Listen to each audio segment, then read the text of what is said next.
स्वागत है। आप देख रहे हैं खबर असरदार। मैं हूं आपके साथ पूजा सचदेवा। और खबर असरदार में आज सबसे पहले खबर अयोध्या से। कल अयोध्या में राम मंदिर के शिखर पर ध्वजारोहण का भव्य समारोह होने जा रहा है, जिसके साक्षी देश के प्रधानमंत्री नरेंद्र मोदी होंगे। कल अयोध्या में पीएम मोदी करीब 4 घंटे रुकेंगे। इस दौरान उनके साथ सीएम योगी और आरएसएस प्रमुख मोहन भागवत भी रहेंगे। साथ ही पीएम मोदी अयोध्या में रोड शो भी करेंगे। कैसी है तैयारियां, देखिए रिपोर्ट।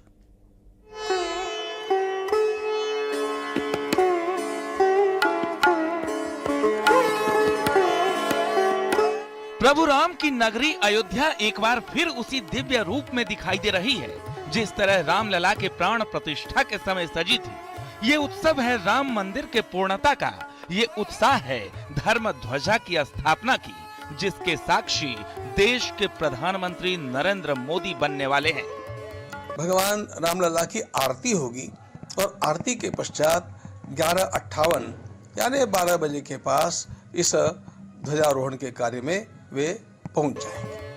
प्रधानमंत्री मोदी इस अनुष्ठान को भी पूरे विधि विधान के साथ पूरा करने जा रहे हैं। जिस तरह प्राण प्रतिष्ठा के दौरान उन्होंने तप और व्रत रखा था, उसी तरह ध्वजारोहण के लिए भी निर्जला व्रत पर रहेंगे। दिन केवल उनको अपना आहार जो अन्न का न लेकर के फल आदि का लेना है, लेकिन हमारा तो अनुभव जो रहा है उसके अनुसार वे फल आदि भी नहीं लेंगे और निराहार रह करके ही ध्वजारोहण करेंगे। प्रधानमंत्री नरेंद्र मोदी अयोध्या में करीब 4 घंटे रुकेंगे। साकेत महाविद्यालय में हेलीकॉप्टर से उतरेंगे। वहां से राम जन्मभूमि परिसर रोड शो करते जाएंगे, जहां से प्रधानमंत्री नरेंद्र मोदी का बाकायदा रोड शो भी होगा और पूरी मुस्तैद है। यहाँ पर प्रशासन तैयारियां पहले से की जा रही हैं मजबूती से।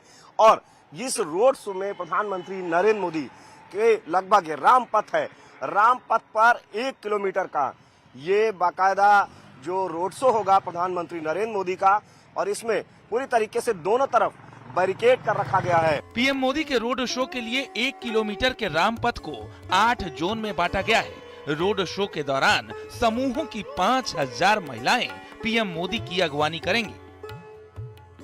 दोनों तरफ बाकायदा सजाया गया है और लगभग 5000 मातृशक्तियां पुष्प वर्षा कर प्रधानमंत्री का अयोध्या में स्वागत करेंगी। प्रधानमंत्री के आगमन को लेकर अब रिहर्सल भी पूरा कर लिया गया है और जो सुरक्षा पॉइंट है, जहां जहां पर ड्यूटियां लगाई गई हैं, उन ड्यूटियों को भी सक्रिय करते हुए पूरे अयोध्या में सुरक्षा घेराव और भी सख्त कर दिया गया है।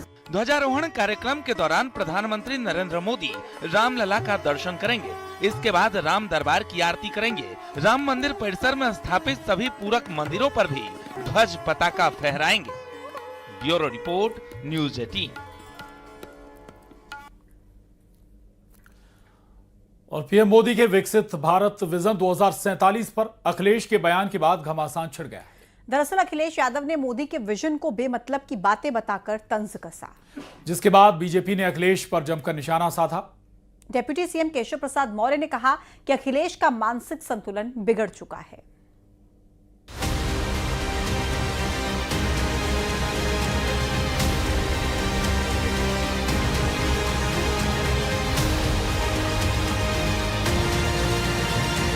(2047) तक विकसित भारत का जो विजन प्रधानमंत्री मोदी ने दिया, वो विपक्ष को पहले दिन से ही नहीं रास आ रहा था। लेकिन अब अखिलेश यादव उस पर खुलकर तंज कस रहे हैं। अखिलेश यादव पीएम मोदी के विकसित भारत के विजन पर तंज कसते नजर आए। उनका कहना है कि ये बेमतलब की बातें हैं।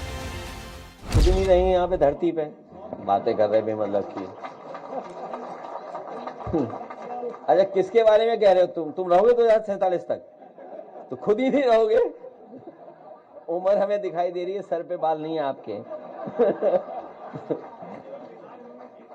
अच्छा, जीतेंगे नहीं, ना बंगाल जीतेंगे ना यूपी जीतेंगे। मैं आपको बता दे रहा हूं कि बीजेपी 47 की बात कर रही है। अपना मैनिफेस्टो खुद नहीं पढ़ते वो लोग। दुख इस बात का है कि जो मैनिफेस्टो वो बनाते हैं एक इलेक्शन के लिए, वो खुद ही नहीं पढ़ते उसको। अखिलेश के इस बयान पर बीजेपी ने पलटवार किया है। डिप्टी सीएम केशव प्रसाद मौर्य ने तो यहाँ तक कह दिया कि अखिलेश यादव का मानसिक संतुलन बिगड़ चुका है। देखिए, श्री अखिलेश यादव जी का मानसिक संतुलन बिगड़ गया है। ऐसी भाषा बर्दाश्त नहीं की जा सकती। माननीय प्रधानमंत्री जी सहित जो इस देश के सच्चे सेवक हैं, देशवासी देश के प्रगति के लिए समर्पित हैं और लगातार उनसे 1000 गुना ज़्यादा रोज काम करते हैं माननीय प्रधानमंत्री जी, वो इस प्रकार की भाषा बोल करके ये माननीय प्रधानमंत्री जी का नहीं, वो देश का अपमान कर रहे हैं। इसके लिए तत्काल क्षमा मांगे और अपना बयान वापस लें।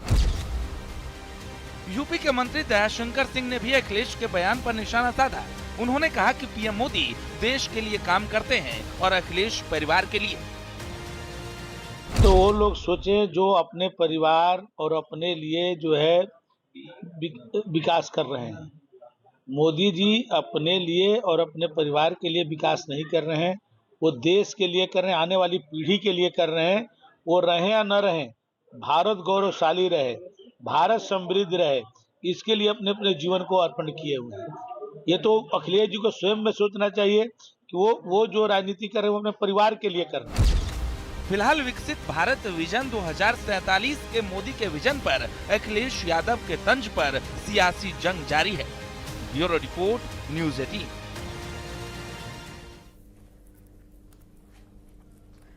एसआईआर पर झारखंड के मंत्री इरफान अंसारी का भड़काऊ बयान आया, जिस पर बवाल भी मचा। विरोधियों ने उनके खिलाफ एक्शन की मांग भी की, क्योंकि इरफान अंसारी ने एसआईआर में जुटे बीएलओ को ही निशाने पर ले लिया।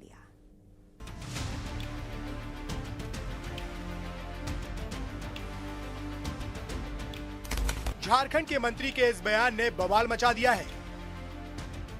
सियासी अखाड़े में तलवारें खिंच गई हैं।